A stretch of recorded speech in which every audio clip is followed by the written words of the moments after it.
महाभारत का ऐतिहासिक युद्ध अपने चरम पर था। चारों ओर चित्कार का माहौल बना हुआ था और यह प्रसंग उस समय का है जब अर्जुन के बाणों से घायल होकर पितामह बाणों की सैया पर लेटे होते हैं और सभी एक एक करके उनसे जीवन का तुल्य ज्ञान लेने के लिए बारी बारी से आते हैं। ऐसे में द्रौपदी भी अभिमन्यु की पत्नी उत्तरा के साथ पितामह के अंतिम दर्शन के लिए आती हैं। द्रौपदी जब पितामह के चरण स्पर्श करती हैं तब पितामह आशीर्वाद देते हुए कहते हैं कि द्रौपदी, तुम सदैव भरत वंश के मान सम्मान का प्रतीक मानी जाओगी और आदरणीय रहोगी।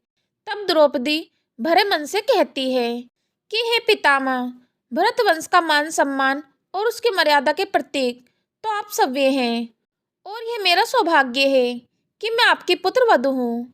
इसी दौरान द्रौपदी के साथ आई अभिमन्यु की पत्नी उत्तरा भी पितामह को प्रणाम करती है।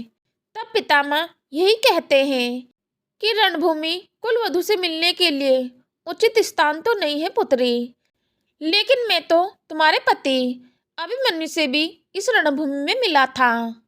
आगे पितामह कहते हैं कि हे पुत्री उत्तरा, यह तो ज्ञात नहीं कि युद्ध के उपरांत कौन जीवित रहेगा, लेकिन यह जरूर है कि तुम्हारे पति के बाणों का स्वाद मेरे शरीर को भली भांति याद है। उसकी युवा अवस्था को देखकर मुझे मेरी युवा अवस्था याद आ गई थी। यदि मेरे पास आयु का कोष होता तो मैं सारा ही अभिमन्यु को दे देता। आगे पितामह कहते हैं कि हे पुत्री, आज तुम पहली बार यहाँ आई हो और मेरे पास तुम्हें देने के लिए कुछ भी नहीं है।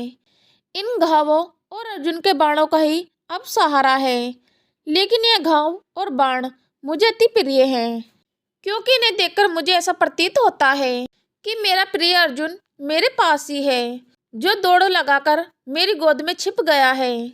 मेरे तो पूरे जीवन की कमाई यही बाण है। तब द्रौपदी सभी के साथ मिलकर पितामह पर फूल बरसाती है और उनका वादन करती है। तब पितामह उन्हें फिर से आशीर्वाद देते हैं और द्रौपदी से कहते हैं कि मेरे प्रिय अर्जुन से कहना कि वो मेरे बाणों और घावों की ओर से अपना मन मैला ना करे।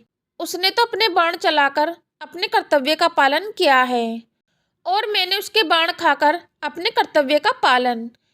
यह सुनकर द्रौपदी की आंखों से आंसू बहने लगते हैं और यह सब पितामह को प्रणाम करके वहां से चले जाते हैं। मित्रों, यह प्रसंग हमें यही सीख देता है कि एक समझदार इंसान अपने किसी कार्य को एक नजरिए से नहीं देखेगा। पितामह का अर्जुन के प्रति स्नेह दिखता है कि पितामह अच्छे से जानते थे कि यदि अर्जुन उन पर बाण नहीं चलाता तो इस दुनिया से वह कभी नहीं जा सकते थे। अर्जुन ने तो उनको मोक्ष प्राप्त करवाया है। कहने का तात्पर्य है कि सुलझे हुए इंसान को कभी भी सफाई देने की जरूरत नहीं पड़ती और जो आराम से ही प्रश्न खड़ा कर दे उसे समझने में अपना समय व्यर्थ कभी नहीं करे। पितामह और द्रौपदी का यह संवाद हमें धैर्य रखना सिखा सकता है।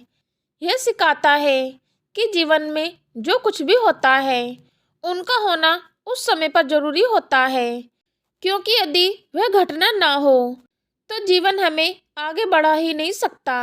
महाभारत युद्ध में यदि पितामह नहीं जानते तो कभी भी युद्ध का अंत ही नहीं होता। यह संवाद हमें सिखाता है कि हमें अपने बड़ों के प्रति मान सम्मान रखना चाहिए। इससे पहले भी द्रौपदी पांडवों के साथ पितामह से मिलने आई थी। तब पितामह ने उन्हें उनकी हंसी के लिए उन पर क्रोध किया था और उन्हें समझाया था कि जीवन में जो कुछ भी होता है वह किसी न किसी कारण से ही होता है। लेकिन द्रौपदी ने इन बातों को अपने दिल पर नहीं लगाया था और वह दोबारा से पितामह के अंतिम दर्शन के लिए आती हैं। यही हमें सिखाता है कि बड़ों की बातों को हमें समझना चाहिए, उनको मन पर लेकर पूरे जीवन बोझ नहीं ढोना चाहिए। मित्रों, आपको यह प्रसंग कैसा लगा और आपने इससे क्या सीख ली, कमेंट करके जरूर बताएं और ऐसे ज्ञानवर्धक वीडियो के लिए चैनल से जरूर जुड़ें। इसे सब्सक्राइब जरूर करें। यहाँ तक वीडियो देखने के लिए बहुत बहुत धन्यवाद। जय श्री कृष्णा। राधे राधे।